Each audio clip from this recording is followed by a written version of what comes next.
Hello students, welcome to Vedyug. I am your SST mentor. In this video, we are going to start the third part of Geography's chapter number 1, Resources and Development. In our previous video, we discussed resources and their development and also resource planning in India, land resources and their utilization and many more things. Now in this video, we are going to learn about land use pattern in India, land degradation and conservation, soil as a resource, and classification of soil. So let's start the video with our very first topic, land use pattern in India. So in the previous video, we have seen that land is a naturally available resources and it is very important in the life of human beings and animals as it is very helpful for natural vegetation, wildlife, human life, economic activities, and also for the transportation and communication. And India has a variety of land relief features like mountains, which cover 30% of land area, plateaus have 27% of land area, and plains contains 43% of land area. Now, the land use pattern is dictated by both physical as well as human factors. तो हमने previous video में जो land resources के बारे में पढ़ा उसमें हमने देखा कि लैंड रिसोर्सेज जो है वो ह्यूमन बींग्स के लिए और एनिमल्स की लाइफ के लिए एक इम्पॉर्टेंट फैक्टर है क्योंकि vegetation, wild life, human life, economic activities ये सारे चीज़ों में लैंड रिसोर्सेज जो है वो बहुत ही ज़्यादा हेल्पफुल है। देन इंडिया की अगर हम बात करें तो इंडिया में माउंटेन्स है जो कि 30% ऑफ लैंड एरिया कवर करते हैं, प्लेटोज है जो कि 27% ऑफ लैंड एरिया कवर करते हैं, एंड प्लेन्स जो है वो कितना करते हैं area cover 43% of land area cover करते हैं। और जो लैंड यूज पैटर्न जो है ये physical as well as human factor ये दोनों टाइप से डिक्टेट किया जाता है। तो पहले देखते हैं कि फिजिकल फैक्टर से कैसे डिक्टेट करेंगे। तो physical factor includes points such as topography, climate, soil types, minerals and availability of water. और ह्यूमन फैक्टर्स क्या क्या इंक्लूड करते हैं? Population, density, technological capability and culture. तो ये सारी चीज़ें आती है फिजिकल एंड ह्यूमन फैक्टर में। Here we are talking about India's land. So India का टोटल लैंड एरिया है 3.28 मिलियन स्क्वायर किलोमीटर्स। कितना है? 3.28 मिलियन स्क्वायर किलोमीटर्स। और उसमें से हम सिर्फ 19% ऑफ लैंड ही यूज़ कर रहे हैं। From 1960 to 1961 and from 2014 to 2015 between these years land use pattern में बहुत से चेंजेस किए गए हैं। जैसे कि land area under permanent pastures is very low and it is still getting decreased and the pattern use for net sown area changes from one state to another. It is over 80% in Punjab and Haryana because of agricultural facilities. क्योंकि पंजाब हरियाणा में agricultural facilities अच्छे है तो वहाँ पे net sown area के जो percentage है वो है 80%, ओवर 80%।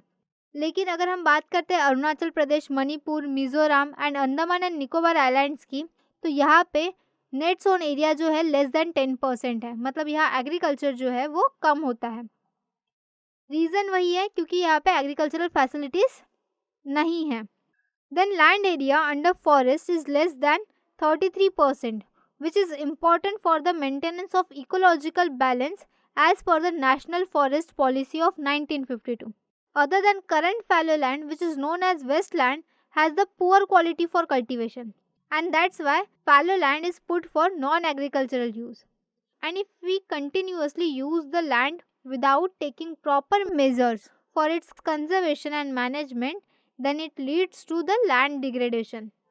तो अगर हम लैंड को प्रॉपरली कंजर्व नहीं करते हैं, उसका प्रॉपर यूज़ नहीं करते हैं, उसका प्रॉपर अगर मैनेजमेंट नहीं करते हैं तो उसके वजह से लैंड डिग्रेडेशन हो सकता है या हो रहा है अब तक। देन हमारा नेक्स्ट टॉपिक है land degradation and conservation measures. So 95% of the basic needs of human beings like food, shelter and clothes, ये सब सारी चीज़ें कहाँ से आती है? ऑब्वियसली ये सारी चीज़ें कहाँ से आती है? लैंड से आती है।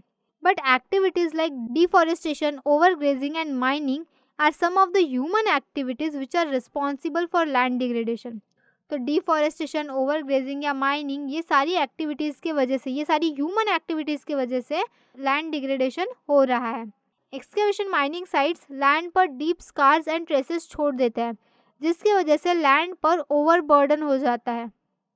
In states like Jharkhand, Chhattisgarh, Madhya Pradesh and Odisha, deforestation is the main reason for land degradation.